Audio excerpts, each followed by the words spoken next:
Hey guys, it's Leesh, and welcome to another episode of Car Confessions. I'm gonna turn this air down here a little loud. It's going full speed ahead there. How are you guys doing? Hopefully you are well. You're doing great. I am doing a lot better. Actually, am in a space of recovering from COVID. I'm out in these streets now, thank God. But yeah, initially I didn't know what was going on with me. I was like, oh my gosh, the air conditioner, is it this, is it that? And I'm like, oh, just take a COVID test. And lo and behold, it was COVID. And so luckily it was just like congestion and upper respiratory, like mild upper respiratory things that were going on. But at one point, I will say I lost my voice. And I was like, oh my gosh, what is happening? Still thinking it was the air conditioning, but let's be serious. Just rarely would ever happen to me that I just lose my voice because of the air conditioning. I'm like, please, like, get to yeah, just have the air conditioning. But all that to say, I am feeling better. Still feel a little nasally. You probably can hear it in my voice, but feeling good. Masking up, cautious as possible because I don't want to get anyone else sick. Even though, I'm in a space where I can be out, but you still have to be cautious. So that's what I'm doing. I'm out running errands, my summertime. So Wednesdays are my day to kind of get the things going. Also, because on Wednesdays we have alternate fact parking. But today I had to go to Connecticut. Like my wife's car fixed. It was a whole thing. It's actually fine because I went to this really cool coffee shop, y'all. It's called Source Coffee House, I think it's called, in Bridgeport, Connecticut. Really cute little coffee shop. I had a turmeric latte. For those who know me, know I love a good turmeric latte, and they did not disappoint. Really, really tasty turmeric latte, and it was a turmeric ginger on top of that. I was like, okay, let's see y'all out there. So yeah, that was really tasty. Yeah. So car's fixed. Obviously, I'm rolling. We're fine. We're good. But I'm checking in, guys. Checking in to see how you're doing. Shared how I'm feeling physically. Spiritually, I'm good, and even mentally, I'm good. You know, it's wild, and I've said this several times. But the more chaotic this world gets, I find myself becoming more at peace and finding more time for myself as it relates to just meditating, focusing on my spiritual journey in this life, which goes beyond, oh, hello, who knew the famous spell? Clearly, I didn't. But it goes beyond what I was taught in religion. For those who don't know, I grew up Seventh-day Adventist, and you know, not knocking the Adventist faith or church or anything like that. I don't follow the religion like I used to, but I do take into account there's anything that you're a part of or anything you are learning from, or you always just have to take things from it. You don't have to, but it's important to really listen in because there's certain things that are beneficial. You know what I'm saying? And I will say the time that we're living in now, it reminds me a lot of my upbringing. And let's got my car somewhere. It's going up and down. But it reminds me a lot of my upbringing and the teaching as it relates to Revelation and how a lot of things that are unfolding now really present in the ways of the Adventist teachings. And I remember as a kid that would talk about the time of trouble and this, that, and the other, and different things that would be taking place by way of the book of Revelation. And it's important to look into that and take into account what we see happening, what we see happening in the world today. And for those who aren't into reading, biblical scriptures, fine, whatever. But a lot of things that you're seeing, if you don't know a lot about the book of Revelation, I encourage you to maybe even read that book and take into consideration that a lot of the things that we're seeing in the world today are very similar to what is in that book. And so knowing that, having been exposed, y'all, this could be the funniest car confessions ever. Because if you're listening, it's not. But if you're watching me on YouTube, you're like, girl, they pull up the camera. I'm in my wife's car, and so her phone thing is not as sturdy as mine. So it kind of goes up and down here. But we're doing the best we can. That's all we can do. It's literally all we can do in this life is do the best we can. But anyway, it's important to really take heed in what is happening in this world and not just focus on your local environment, meaning like your town or maybe your state, dare I say your country. Like, go beyond that. Look at things on a global scale, because when you start looking at the global issues that are happening, you'll realize that we're all connected. We're all connected, particularly people who are dealing with tragedy, people that are marginalized, oppressed, things of that nature. While we may speak different languages, we have different cultures and customs and this, that, and the other.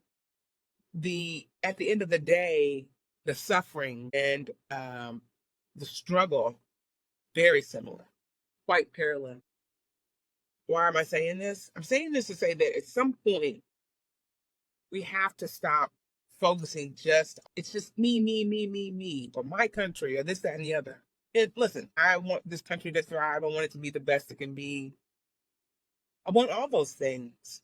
But in order for us to really start tackling all the issues that are happening, we have to start coming together on a global scale. Point blank, period. And I will admit, like, I was never a person that was really into world news until, my 40s. I really didn't get into what was happening globally as it related to just foreign affairs, policies, all that stuff. Like, you hear it on the news and like, foreign affairs, foreign affairs, whatever. Like, that's why we have government officials, right? And literally, that's how I thought. I'm not even gonna lie about it. But now, when you're seeing this and knowing how hands off I've been in this world, it's like I can't be hands off anymore. Like, I shouldn't say we, I have allowed people in certain offices and places and spaces to take reign in ways that have actually been to my demise, or I've been at a disadvantage, because I have just said these people are, you know, they're representatives. They know all the information. They know all the ins and outs. All we have to do is just put them in office. They'll give us a nice little, pony show dance while they're campaigning, and then we just let it go, right? We hear all when I get in office, I will do X, Y, and Z. The people will be blah, blah, blah, all this stuff, and ready to just like go guns blazing. And you need that. You need that encouragement. You need that drive to keep pushing forward, and hope that these leaders are going to do what they say. Now, are they going to do what they say? I don't know. Because contrary to, what a lot of them say, a lot of these things don't completely fall through. Not to say that everything doesn't come to fruition, but a lot of stuff that is the promises that are made are just kind of like they just dissolve in thin air, and no one is holding anyone accountable, right? Like, the accountability that a democracy should have, in my opinion, should be a bit more. What's the word? How do I say this? It should be a bit. We need to be a bit more stern. There's a word. A bit more stern in how we deal with these politicians, because at the end of the day, they are public figures that are representing us and working for us, our money. Like, you don't even think about this. Like, really, listen, I'll say I did think about this for the longest. You're paying these taxes, whether it's local, federal, state, blah, blah, blah. And this money, to some degree, is going to these people, you know what I'm saying, that are in office. And you just don't even think about it. It's just like, you just know this money is going out of your check, and you're just meandering through the world doing God knows what, especially because I live in America. I've never lived anywhere else.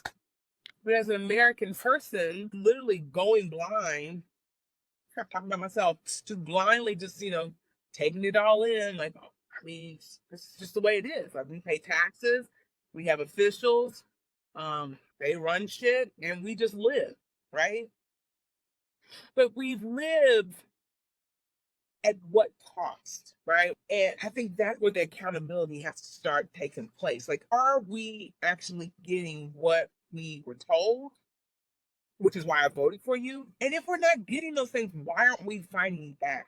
It's like, once we vote, we get our winner, we're like, yay, we won, you guys lost, blah, blah, blah, blah, blah, right? And then we're just off to just living our lives again.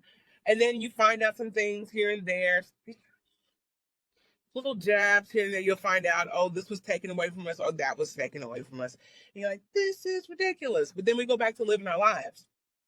And America has been set up in that way, by design, in my opinion, because we're so comfortable. We're comfortable. This life is very comfortable.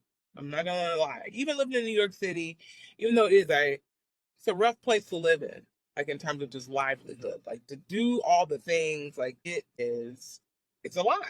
It's a lot to just go to the grocery store, which seems so mundane for maybe the everyday person.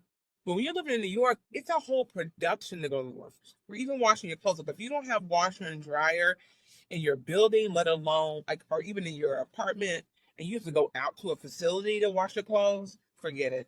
And let me tell you something. I speak from major experience as it relates to this, because at one point I lived in the fifth floor walk up. Okay. And even in that fifth floor, I mean, I was blessed. I had a washer and dryer, but certain things I still like, my blankets and stuff, like the washer and the dryer, they weren't big enough for blankets and stuff. So I would have to take all that stuff downstairs, walking down the fifth floor walk up, walking back up with all this mess, and then just my groceries, doing the same thing, carrying all those heavy groceries upstairs. And at one point, I was doing this and I was pregnant.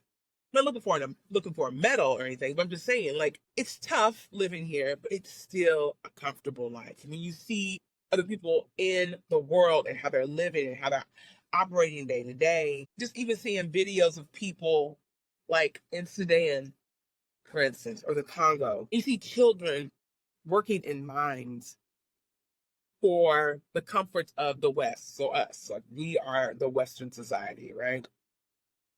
For us to have things like this phone that I'm talking to y'all, like computers, certain electric cars.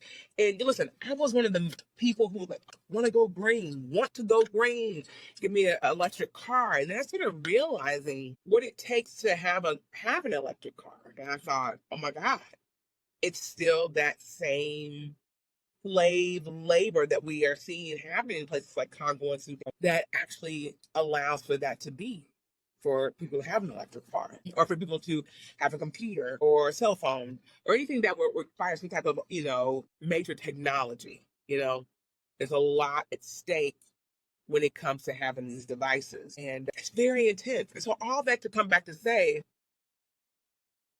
this is where we have to start holding these politicians accountable. Like, how are we holding them accountable by way of products? Well, there's a thing called lobbying. And with lobbying, major corporations will then lobby to different Congress people, this, that, and the other, to allow them to do certain things within, so they can actually benefit, right?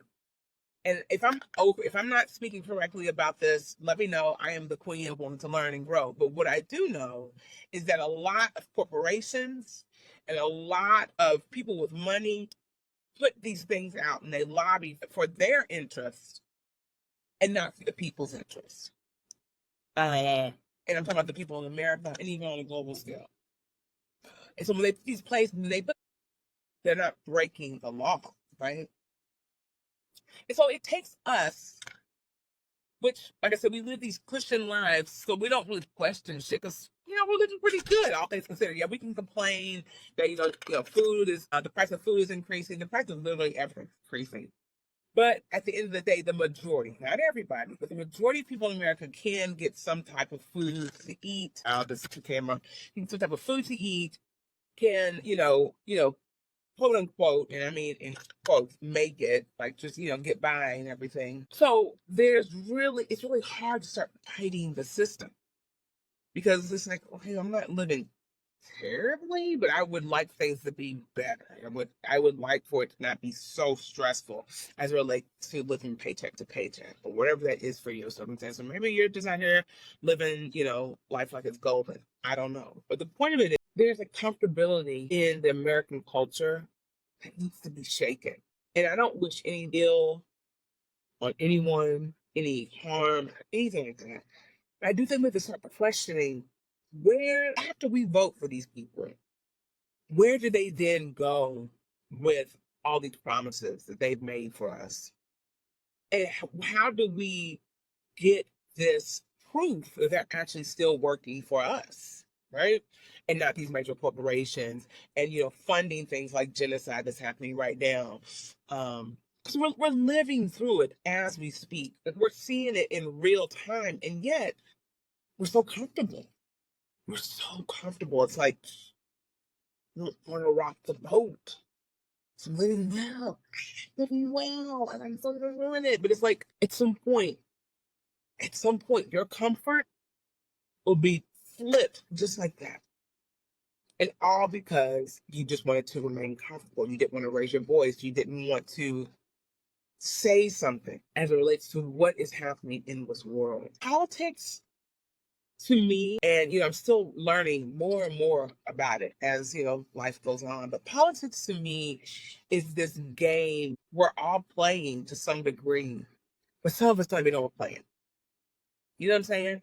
So I can see you hear people, I don't like talking about politics. I'm not into politics. I'm like, you are in politics. You're a part of the society. And whether you are actively in politics, like really aware, you're still a part of this political system. Some way, somehow, some way you're benefiting, or some way you're not benefiting from this system. And so politics is in us to some degree, right? My challenge for myself and even for you is just start, maybe it's even at the local level. So let me tell you something. When I went to vote, was it last? Is that June? Yeah, it's still July. And when you're hearing this, will be August. One of it is, I went to vote for local officials. And I'm being completely honest. Before I went, I was like, let me just actually take a look to the book, A Reading Rainbow. And so I started looking through shit, and it was just like, Leesh. Like, who the fuck are these people? You know what I'm saying? Like, I'm being as honest as I can be. And so I'm like going hard body, just trying to get some ideas of who these people are, blah, blah, blah. And then I had to stop myself and say, Leesh, this is your fault. This is your fault because this information has been out here. I don't know how long their campaign info has been out here. I don't know really much of anything except I just decided to start looking for this shit because it was time to vote. You need to get out and become more active as it relates to understanding who these people are, what they're going to do for the community, maybe get to know them, right? And start holding these people accountable. Now, can everyone on a personal level or, personal, but on a level of actually being to have a conversation, can everyone do that for the presidential candidates? No, we can't just be up in Kamala Harris's face and Donald Trump's face on a daily basis and be like, you da da da da.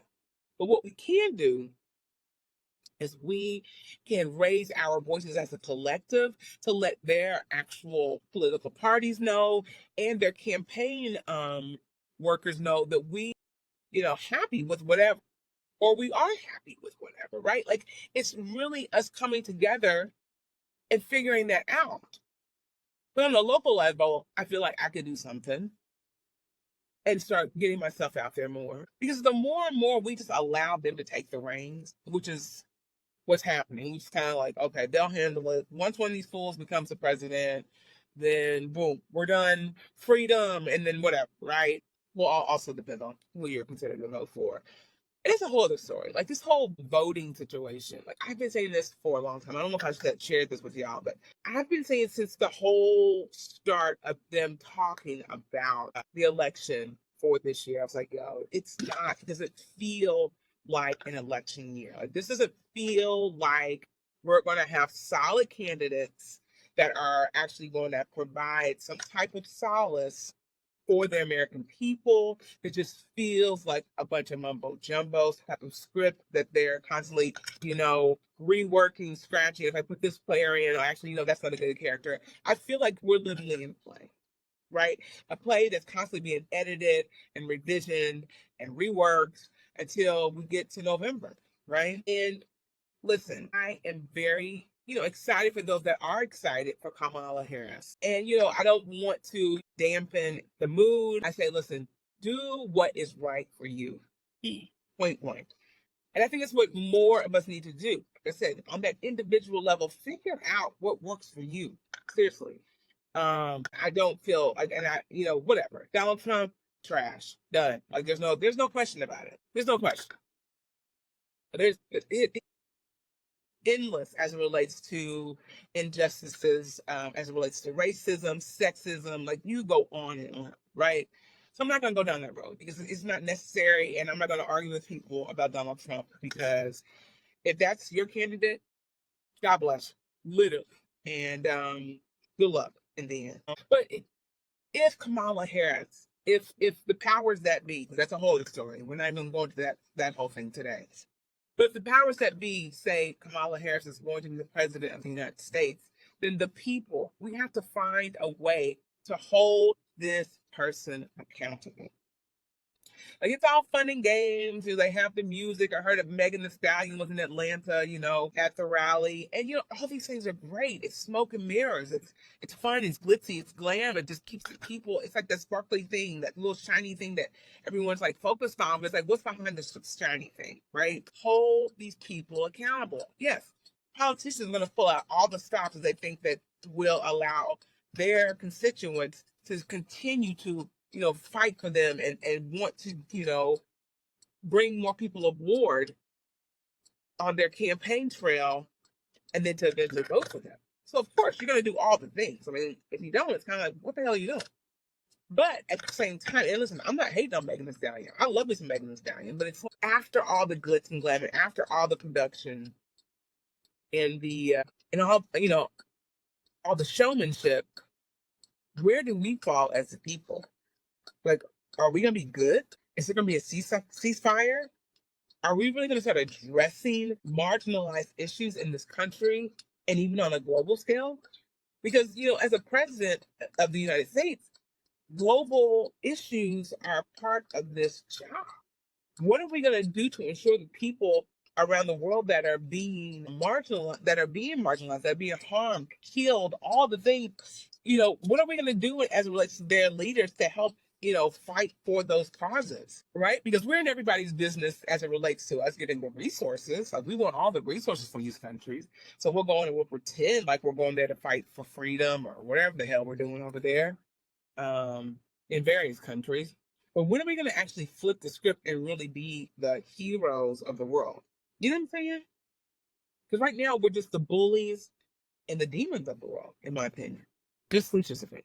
And so, and if you agree with this type of thing, what are we going to do? Like, how are we going to hold these people accountable? Like I said, if Kamala Harris is going to be that person, how are we going to hold her accountable? Like, girl, what are you doing? Like, come on. Like, seriously, like, we voted you in office because you provided all these promises and God knows what else, And here we are, still looking crunchy as hell, still broke, still whatever. If that's the case, hopefully that's not the case. But in the event that that doesn't happen, what are we going to do? What are we going to do? We're going to still complain about the fact that we still don't have shit? Because the complaining is literally that. There's no action behind complaining. It's easy to complain. Like, I completely understand complaining. I used to be a very professional complainer. I competed with big dogs that related to complaining. But it got me nowhere, right? Just like complaining. And then you find your faithful few who were like, oh my gosh, she's a complainer too. Let's do this together. And so you had your crew of complainers and you guys just sat around and complained. But then there was just no action. It was just like this trauma bond that you had that you couldn't get anywhere because of the blah, blah, blah, blah. No, we are the people. Power to the people. If our votes, so they say, that's so powerful, then our voices should be just as powerful and our actions should be just as powerful. So we got to start changing the narrative as it relates to how we show up in these spaces anymore. Because right now, we're just letting these people lead in ways that's just not actually supposed to be the way a leader should, in the ways that I thought America was supposed to be a country, right? I thought we had the voice, which is why you vote, right? I mean, if that's the case, then go on and listen to Donald Trump's crazy ass and vote for him. And then, like you said, you don't have to vote ever again. You'll just be out here reigning supreme, whatever that means, and, wearing out the masses with God knows what he's going to do. But yeah, if we really want to claim democracy and be powerful and show that we understand what is really happening in this country and even on a global scale, we need to start really researching, understanding what our rights are and what the requirements are of these politicians in order to maintain office. Just my 2 cents. Well, guys, I'm home. I'm so glad I'm home. And so I'm gonna go upstairs and chilly room. But yeah, guys, I would say as we're going through all this, like I said, do that research, keep an open mind, because listen, who knew Biden was gonna just, give, do the fierce dropout like he did? I mean, I figured he would, but like for the average person, people just didn't think that was gonna be a thing. But just keep an open mind to what's happening and understand the times that we are living in. Taking it back to the whole Revelations thing in the beginnings, a lot of things that are um, happening biblically that I never thought I would see in my lifetime are happening. And if you want information on that, reach out to me because I would love to just chat with people about that. I think it's really interesting. I love history and I love biblical prophecy, and say that air quotes, as it relates to events in the world and in just in life in general. I love spirituality. I love all that. I love talking about religion. I love learning about religions. It's interesting. It's a very interesting thing. Anyway, like I said, I'm home. I just need y'all to just keep your eyes open. Try not to allow the propaganda to completely suck you in, and take a step back and see if these people are really working for us or if they're working for their own interest in the big money that's out there. Because at the end of the day, we should be the ones, you know, telling these politicians what is and what isn't. Just saying. All right, guys, I made it to the home front, like I said, for the 20th time. I'm gonna get in here and get my life together. I'm glad I'm feeling better. And if anyone out there has COVID, sending healing energy to you. And you know what? I'll see y'all next week. All right.